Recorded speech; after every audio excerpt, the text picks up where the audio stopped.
गुरुर्ब्रह्मा गुरुर्विष्णू गुरुर्देवो महेश्वरा गुरुर्साक्षात् परब्रह्म तस्मै श्री गुरवे नमः। तस्मै श्री गुरवे नमः। अवधूत चिंतन श्री गुरुदेव दत्त। श्री दत्त महात्म्य बोधामृताच्या यूट्यूब चॅनलवर आपलं सहर्ष स्वागत करीत आहे। या दीर्घ मालिकेतील दुसऱ्या भागाला आपण आज सुरुवात करणार आहोत। पण पुढे जाण्यापूर्वी एक प्रश्न विचारते। पहिल्या भागाचं श्रवण केल्यानंतर देवांचं नित्यपूजन करताना काही मानसिक बदल जाणवला का? सगळे देव परब्रह्म स्वरूप असून एकाच चैतन्याची विविध रूपं आहेत असा क्षणभर तरी मनात विचार आला का? आला असेल तर आपण अगदी योग्य मार्गावर आलो आहोत। चला तर पुढचं पाऊल टाकूयात। आज या मालिकेच्या दुसऱ्या भागात आपण श्री दत्त महात्म्य ग्रंथाचं प्रयोजन, ईश्वरानुराग तसेच भुक्ती आणि मुक्ती यावर विचार करणार आहोत। परमहंस परिव्राजकाचार्य श्री वासुदेवानंद सरस्वती स्वामी महाराजांनी खरे तर आधीच श्री दत्त पुराण या महान ग्रंथाची रचना केली होती। पण मग तरीही पुन्हा श्री दत्त महात्म्य ग्रंथ कशासाठी लिहिला हेच स्वामी 7व्या आणि 8व्या ओवीत सांगत आहेत। जगदुद्धारार्थ परमेश्वर अत्रींच्या घरी धरी अवतार, त्याच्या चरिताचा विस्तार वर्णिला सुंदर पुराणी। तत्सारभूत दत्तपुराण औट सहस्त्र निरूपण, ते अपरिचित गिर्वाण भाषण प्राकृत जननेणती। स्वामी म्हणतात, जगाला मोक्षाचा मार्ग दाखवून त्यांचा उद्धार करण्यासाठी भगवंतांनी अत्रींच्या घरी अवतार रूपी जन्म घेतला। या दत्तावताराचं पुराणांमध्ये अतिशय सुंदर वर्णन केलेलं आहे। त्याचंच साररूपी वर्णन 3500 ओव्यांमध्ये स्वामी महाराजांनी दत्तपुराण या ग्रंथात केलं होतं। परंतु ते वर्णन संस्कृत भाषेत केलेलं आहे आणि सामान्य लोकांना संस्कृत भाषा समजणं कठीण असल्याने लोकांनी स्वामींना विनंती केली, स्वामी, दत्तपुराणातील दत्तचरित्राच्या सुरस कथा मराठी भाषेत लिहाव्यात, त्यामुळे त्या आम्हालाही समजतील हो। स्वामी म्हणतात, म्हणोनी हा ग्रंथारंभ। कनवाळू स्वामींनी त्यांच्या इच्छेला ईश्वरेच्छा मानून मान दिला आणि श्री दत्तप्रभूंचं चरित्र मराठी भाषेत लिहिले। तेच श्री दत्त महात्म्य। आता हा ग्रंथारंभ आणखीही कशासाठी केला ते 9व्या ओवीत आहे। म्हणोनी हा ग्रंथारंभ, या योगे उमजेल स्वयंप्रभ। भक्तवत्सल पद्मनाभ, चित्त चित्तक्षोभ हरता जो. ग्रंथाच्या अगदी सुरुवातीलाच या ग्रंथाचं उच्च कोटीचं प्रयोजन स्वामी सांगत आहेत. कोणतं? तर हा ग्रंथ लिहिला कारण सगळ्या दत्त भक्तांना त्या पद्मनाभाची, भक्तवत्सलाची, त्या चित्तक्षोभ हरत्याची ओळख व्हावी. त्याचं स्वयंप्रभ रूप जाणता यावं, समजावं, उमजावं म्हणून. म्हणजे आपणही श्री दत्त महात्म्य कशासाठी वाचायचं? त्याचं चिंतन मनन कशासाठी करायचं? तर दत्तात्रयांचं हे स्वरूप समजून घेण्यासाठी. इथं 4च गुणवर्णनात्मक उपमा आहेत. आधी त्याच समजून घेऊ. श्री दत्तात्रयांना पद्मनाभ म्हटलंय. कसं? बघूयात. सृष्टीच्या उत्पत्ती, स्थिती, लय या अवस्थांपैकी स्थिती म्हणजे पालन पोषण करण्याचा संकल्प महाविष्णू करतात. या परमात्म्याच्या नाभीतून कमल उदयाला आलं म्हणून त्यांना पद्मनाभ म्हणतात. या पद्मातूनच सृष्टीच्या उत्पत्तीचा संकल्प करणारे परब्रह्म अवतरलं. आता या ब्रह्मदेवांनी हा उत्पत्तीचा संकल्प पूर्ण करण्यासाठी 7 ऋषी अर्थात मानसपुत्र निर्माण केले. त्यापैकी त्यांनी आपल्या तपाचं तेजस्वरूप नेत्राद्वारे प्रकट केलं. तेच त्यांचे द्वितीय मानसपुत्र श्री अत्री मुनी. आणि त्यांचा पुत्र म्हणून पुन्हा पद्मनाभ विष्णूंनीच अवतार घेतला. तेच श्री दत्तात्रेय. म्हणून आजोबा ब्रह्मदेव आणि त्यांच्या सृष्टीच्या उत्पत्तीचं कार्य, त्यांचं मूळ स्वरूप श्री विष्णू, त्यांचं सृष्टीच्या पालनपोषणाचं कार्य यांचा संदर्भ पद्मनाभ या उपमेतून स्पष्ट होतो. आता श्री दत्तात्रेयांना भक्तवत्सल म्हटलं आहे. कसं ते बघा. श्री दत्तात्रेयांची जे अत्यंत निष्ठेने, श्रद्धेने भक्ती करतात, त्यांच्या प्रत्येक संकटाचं निवारण ते करतातच. पण जे अत्यंत प्रेमाने, अनन्य भावाने साधन करतात, त्या साधकांच्या साधनेत अज्ञानरूपी देहांचा लय करून महाकारण देहाची प्राप्तीही ही गुरुमाऊलीच करून देते. 3 देहांबरोबरच 3 अवस्था, 3 गुणांचा देखील लय त्यांच्याच कृपेने होतो आणि आत्मस्वरूपाची प्राप्ती होते. असे ते भक्तवत्सल आहेत.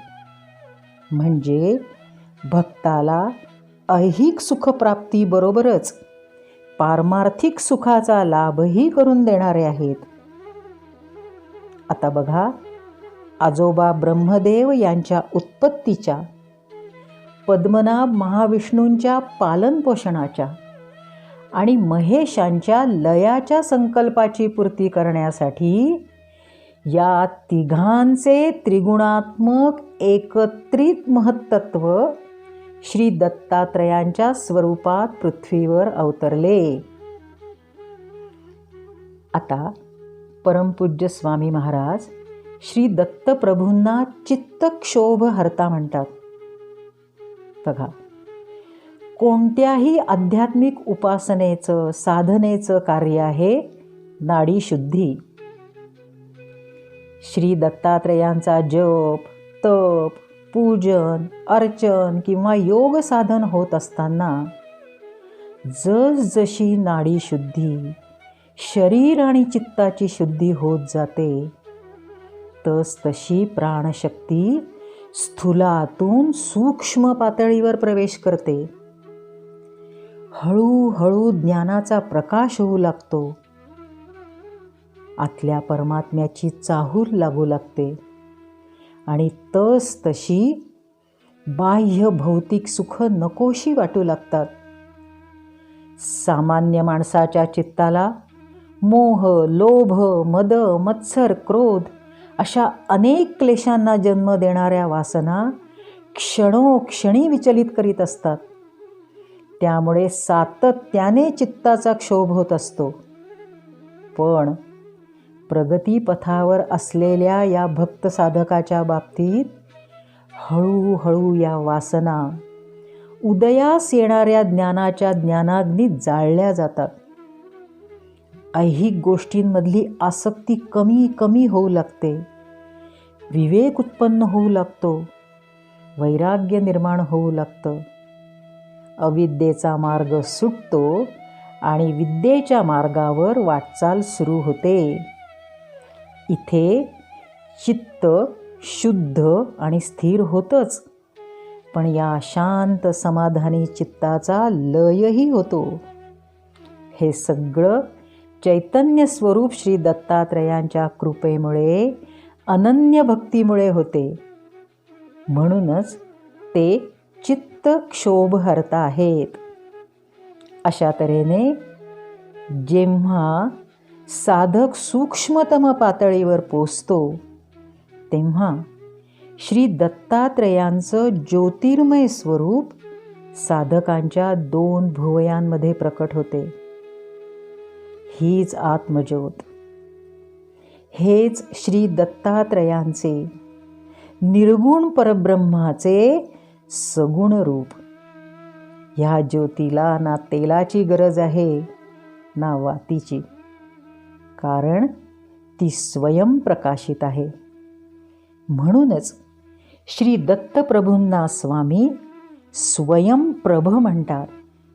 म्हणजे भक्तांना हा स्वयंप्रभ उमजण्यासाठी आणि त्याच्या प्राप्तीसाठी परमपूज्य स्वामींनी श्री दत्त महात्म्य ग्रंथाची रचना केली. एकाच ओवीत संपूर्ण मोक्षाच्या मार्गाचं वर्णन करणारे स्वामी आहेत. ग्रंथाच्या प्रयोजनातच आपल्याला कोणत्या मार्गानं जायचं आहे हे स्पष्ट होतं. आपल्या नित्य साधनाला श्री दत्त महात्म्य ग्रंथाच्या नित्य पारायणाची जोड दिल्यास त्या भक्ताला हा स्वयंप्रभ श्री दत्तगुरू प्राप्त होईल. इतकं उदात्त प्रयोजन इतक्या आत्मविश्वासाने स्वामी लिहितात, कारण एक तर हे अनुभवाचे बोल आहेत आणि दुसरं ते स्वतःच त्या स्वयंप्रभाचे अवतार स्वरूप आहेत. सुज्ञ साधक भक्ताच्या लक्षात आले का की असे हे दत्तप्रभूंचं चैतन्य स्वरूप आमच्याशी एकरूप असं आमच्यातच अखंड विराजमान आहे. आपण त्या स्वरूपाप्रत पोचण्याची गरज आहे. त्यासाठी गरज आहे निस्सीम भक्तीची आणि दत्त स्वरूप सद्गुरू माऊलींच्या परमकृपेची. त्यांच्या कृपेचा प्रकाश नसेल तर सगळाच अज्ञानाचा अंधकार. ज्यांना तो लाभला ते भाग्यवान आहेतच, पण खरं सांगायचं तर श्री दत्तकृपा झाल्याशिवाय सद्गुरू भेटणंही अशक्य. त्यामुळे सद्गुरू प्राप्तीसाठी सुद्धा श्री दत्तात्रयांना अनन्य भावे शरण जावं. सद्गुरूंना आणि श्री दत्तात्रयांना प्रसन्नता लाभेल असंच आचरण असणं, त्यांच्यावर आणि पर्यायाने त्यांनी दिलेल्या साधनावर श्रद्धा आणि निष्ठा असणं, त्यांची भक्तिभावे उपासना करणं, हेच आपल्या जीवनाचं ध्येय असायला पाहिजे. म्हणजे मुमुक्षत्व प्राप्त झालेल्या साधक भक्ताला त्याच्या आत्मस्वरूपापर्यंत नेऊन त्याचा उद्धार करण्यासाठी भक्तवत्सल करुणाघन सच्चिदानंद रूप भगवंतांनी अत्री मुनींच्या घरी अवतार घेतला. अवधूत चिंतन श्री गुरुदेव दत्त. आता दत्त पुराणातील कोणत्या भागावर लेखन करणार आहेत स्वामी ते सांगतात. श्री दत्त पुराणाचे 3 भाग. ज्ञानोपासना कर्मयोग. त्यातील उपासना कांड भाग. ईश्वरानुराग दाविजो. स्वामी म्हणतात, श्री दत्त पुराणाचे 3 भाग आहेत. ज्ञान, उपासना आणि कर्मयोग. यापैकी इथे स्वामींनी उपासना कांडाची निवड केली आहे, कारण या उपासना कांडात आहे ईश्वरानुराग. हा ईश्वरानुराग स्वामींनी भक्तिरसात भिजवून लिहिला आहे. असा हा ईश्वरानुराग म्हणजे काय? भगवंतांच्या आणि सद्गुरूंच्या कृपेने जेव्हा भक्तीचं आतून आपोआप स्फुरण होऊ लागतं, तेव्हा शक्तीच्या आल्हाददायक क्रियांमुळे शरीरभर सात्विक आनंद लहरींच्या अत्यंत सुखद संवेदना जाणवू लागतात. भगवंतांच्या भेटीची ओढ जीवाला व्याकुळ करू लागते. डोळ्यांना प्रेमाश्रूंच्या धारा लागतात. भगवंतच माझे आप्त, तेच माझा प्राणसखा, तेच माझं सर्वस्व. त्यांच्याशिवाय दुसरं कोणीही नको, दुसरं काहीही नको, अशी अनन्य भावयुक्त प्रेमभक्ती उमलू लागते. आतल्या दिव्य आनंदापुढे ऐहिक सुखे तुच्छ वाटू लागतात. त्यामुळे भगवंतांकडून इतर काहीही मागणं संपलेलं असतं. हे दिव्य भगवत प्रेम आपोआप उमलत असून त्यात भक्ताचं कोणतंही कर्तृत्व नसतं, कारण या अवस्थेत भगवंतच भक्तावर प्रसन्न झालेले असतात. अहो, भक्तीचा भुकेला आहे तो. त्यालाच भक्ताला कवेत घेण्याची ओढ लागलेली असते. असा हा जो परस्पर सुखसंवाद प्राणशक्तीच्या दिव्य लहरींच्या माध्यमातून सुरू असतो, तोच ईश्वरानुराग. त्याचं वर्णन श्री दत्त महात्म्यात आहे. यानंतर कोणत्या भक्तांना हा ईश्वरानुराग प्राप्त होऊन पुढे त्यांचा दत्तात्रयांनी उद्धार केला, हे स्वामी सांगतात. जेथे कार्तवीर्याचे आख्यान, अलर्काचे विज्ञान, आयुयदूंचे उद्धरण, हेची वर्णन मुख्यत्वे. इथे कार्तवीर्य अर्जुन, अलर्क, आयु, यदू या भक्तांना झालेला ईश्वरानुराग, त्यांना केलेला उपदेश आणि त्यांचा उद्धार प्रामुख्याने आहे. सुरुवातीला श्री दत्तात्रयांची सकाम भक्ती करता करताच हा ईश्वरानुराग श्री दत्तकृपेनेच प्राप्त झाला. त्यावेळी त्यांनी नवविधा भक्ती केली आणि श्री दत्तगुरूंना प्रसन्न करून घेतलं. या नवविधा भक्तीचं फळ सांगताना स्वामी म्हणतात, जरी पाहिजे मुक्ती तरी आदरावी नवविधा भक्ती, जिणे येथे मिळे भुक्ती, अंती मुक्ती अनायासे.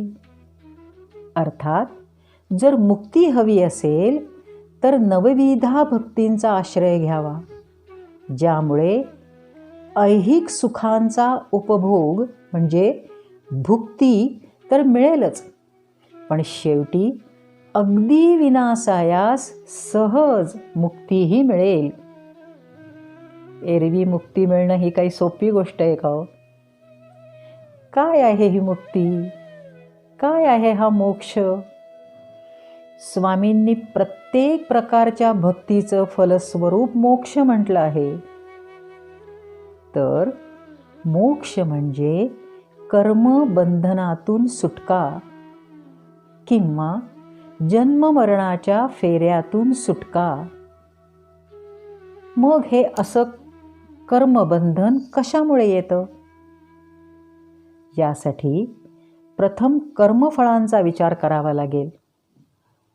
अगदी थोडक्यात काही मुद्दे फक्त लक्षात घेऊ.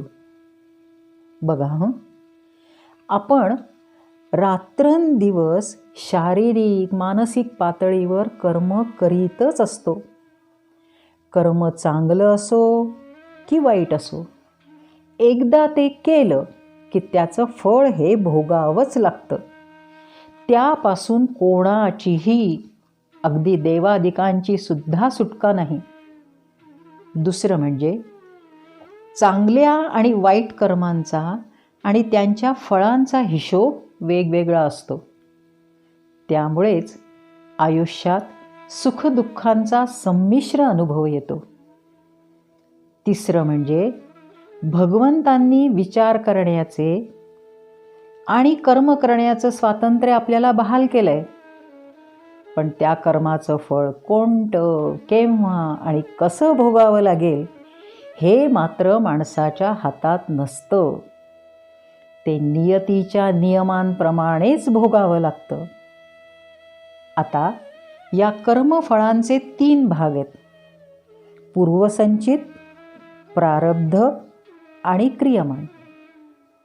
अनेक जन्मांच्या कर्मफळांचं गाठोडं म्हणजे पूर्वसंचित.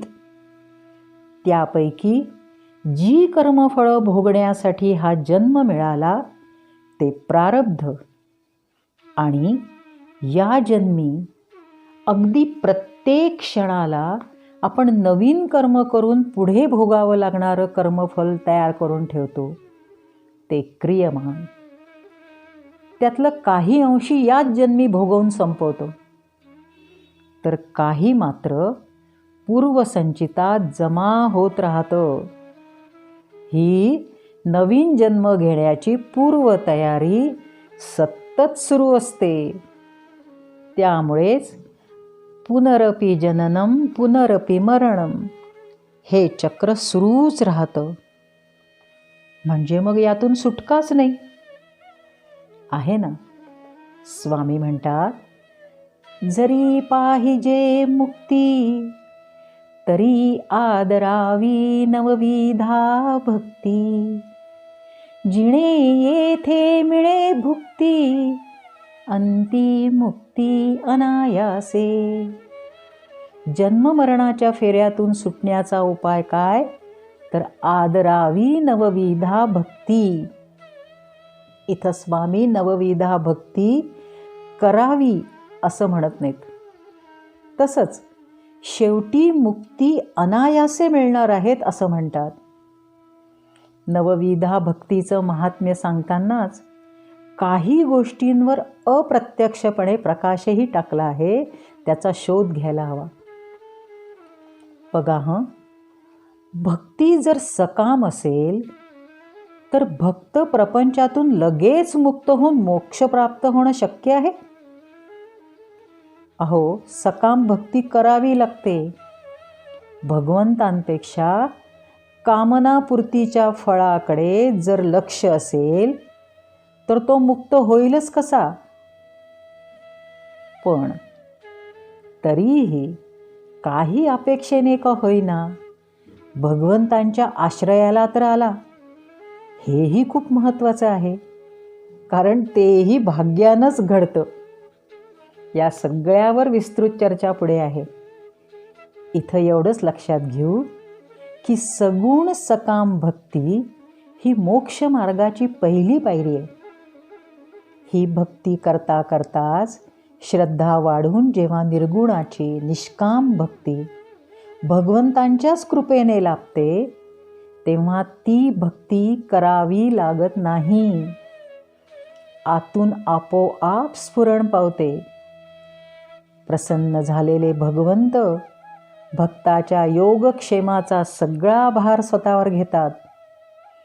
भक्त निवांतपणे भगवत भजनात रममाण होतो. आपोआप होणाऱ्या भजनामुळे चित्तशुद्धी होते. भक्ती सूक्ष्म पातळीवर होऊ लागते. तेव्हा सावकाश ज्ञानाचा प्रकाश होऊ लागतो. केवळ केवळ आणि केवळ या ज्ञानाग्नीतच पूर्वसंचिताचं गाठोडं जाळण्याचं सामर्थ्य असतं, अन्य कशातही नाही. आता चित्तशुद्धी होताना जसजशा वासना जळतात तसा त्यांचा जोर कमी व्हायला लागतो, विवेक प्राप्त व्हायला लागतो. त्यामुळे आयुष्यात येणारी सुखदुःख, भोवतालची माणसं, त्यांचे आपल्याशी असलेले बरे वाईट संबंध, हे सगळं माझ्याच कर्माचं फळस्वरूप आहे आणि त्या सगळ्याला जबाबदार मीच आहे, हे सगळं मलाच भोगून संपवायला हवं, हा आयुष्याकडे स्थितप्रज्ञपणे पाहण्याचा दृष्टिकोन आपोआप येत जातो. यामुळे प्रारब्ध भोगणं सुलभ होतं. आता राहिलं क्रियमाण. पूर्वसंचित आणि प्रारब्ध ह्यांना आपली भूतकाळातील कर्मच कारणीभूत आहेत. पण क्रियमाण ते तर अजून आपल्या हातातच आहे ना. त्यासाठी कर्म अशा युक्तीने करावे लागेल की त्याचं कर्मफलच तयार होणार नाही. ज्या कर्माला फळ नाही ते अकर्म. मग असं कर्माचं अकर्म कसं होईल? कर्म मी केलं म्हटलं की त्याचं कर्मफळ मलाच भोगावं लागणार. पण भक्तांनी म्हणावं, हे कर्म करणारे भगवंत आहेत. अर्थातच त्याचं फळही आपोआप कृष्णार्पण होईल.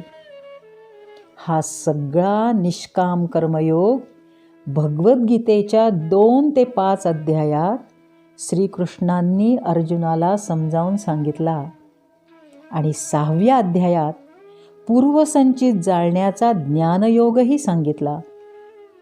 पूज्य विनोबाजी म्हणतात, आत ज्ञानयोग आणि बाहेर कर्मयोग सुरू ठेवून आपलं आयुष्य उजळून टाकावं. सांगायला सोपं पण आचरणात आणायला कठीण असं हे अनन्य भावाने केलेल्या नवविधा भक्तीने सहज सोपं होतं.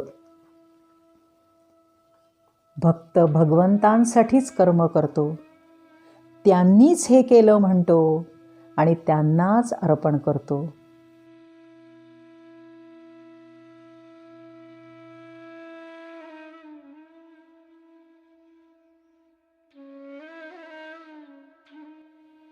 आपल्या इच्छाही त्यांना अर्पण करून कर्माचं अकर्म करतो.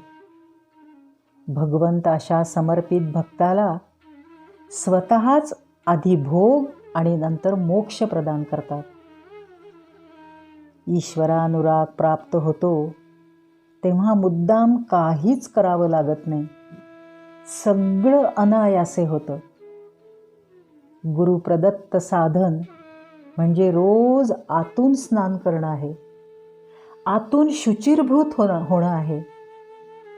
आतला वासनांचा मळ रोजच धुतला जातो. परमेश्वरांचं काही क्षणांचं सानिध्य लाभल्याने मनाला जी शांतता, समाधान लाभतं, त्यामुळे नवीन वासनांची निर्मिती कमी होते. अहंभाव विरू लागतो. मी करता नसून भगवंतच करते आहेत याचं भान येऊ लागतं. माझ्यात जो ईश्वर आहे तोच चराचराला व्यापून आहे, त्यामुळे आपण सगळे त्या शक्तीची, त्या चैतन्याचीच लेकरं आहोत, हा विश्वबंधुत्वाचा भाव वाढीस लागतो. यामुळे स्वार्थबुद्धी जाऊन समष्टीच्या कल्याणार्थ कर्म होऊ लागतात. ईश्वरानुरागात मी भगवंतांचा आणि भगवंत माझे हाच भाव असल्याने केलेलं कर्म ईश्वरार्पण करण्याची सुद्धा गरज राहत नाही, ती आपोआपच होतात. अशा प्रकारे क्रियमाण जवळजवळ नष्ट होतं आणि भक्ताची वाटचाल मुक्तीच्या दिशेने वेगाने होते. म्हणून कोणत्या न कोणत्या प्रकारच्या भावभक्तीने सद्गुरूंशी आणि भगवंतांशी अनुसंधान टिकवणं आवश्यक आहे. निर्गुण तत्व हाती लागेपर्यंत किंबहुना नंतरही सगुणाची कास सोडू नये. निर्गुणाची भक्ती होताना त्यातला प्रेमाचा झरा आटता कामा नये. जोपर्यंत प्रेमभक्ती आपोआप आतून स्त्रवत नाही तोपर्यंत निर्गुणाचं रोप सगुण भक्तीच्या ओलाव्याने शिंपावंच लागतं. या भक्तिभावाची खरी ओळख परमहंस परिव्राजकाचार्य श्री वासुदेवानंद सरस्वती टेंबे स्वामी महाराज पुढे करून देणार आहेत. सद्गुरू कृपेने ती जाणून घेण्याचा प्रयत्न पुढील भागात करू. आज इथेच थांबू. श्री गुरुदेव दत्तात्रयार्पणमस्तु. अवधूत चिंतन श्री गुरुदेव दत्त. दिगंबरा दिगंबरा श्रीपाद वल्लभ दिगंबरा. दिगंबरा दिगंबरा श्रीपाद वल्लभ दिगंबरा. दिगंबरा दिगंबरा श्रीपाद वल्लभ दिगंबरा.